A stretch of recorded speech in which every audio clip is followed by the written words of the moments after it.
Nah, tahapan inilah jembatan yang mengantarkan kita pada harapan yang ingin kita raih. Kita punya harapan di ujung sana, kita pengen raih. Kita mesti jalan kan ke sana? Nah, jalan itulah yang disebut dengan ujian. Ujian ini yang sering kita lihat sebagai masalah.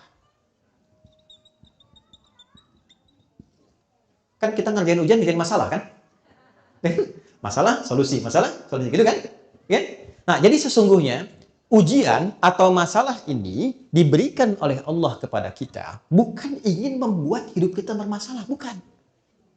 Tapi ingin mengantarkan kita pada harapan dan doa yang pernah kita mohonkan. Memang jalannya mesti ini. Makanya kenapa masalah kita beda-beda, walaupun substansi rasanya sama, karena apa yang kita alami itulah yang sesuai dengan yang mengantarkan pada apa yang kita inginkan.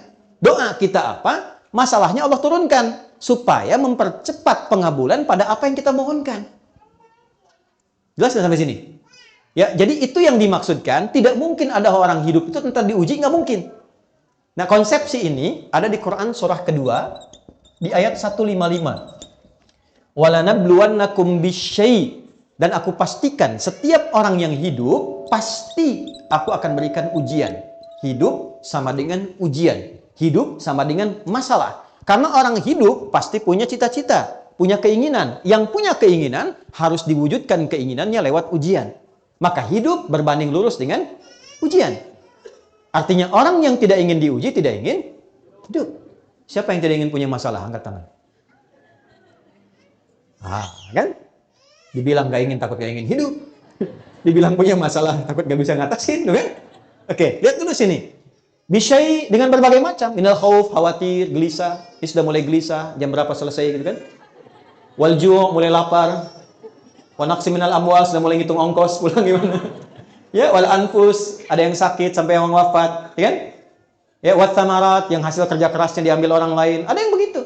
Tapi itu mengantarkan pada harapan kita. Memang itu bukan punya kita. Yang punya kita yang lain, yang lebih baik. Jadi pahami yang pertama bahwa setiap hidup itu pasti akan dihadapkan pada ujian.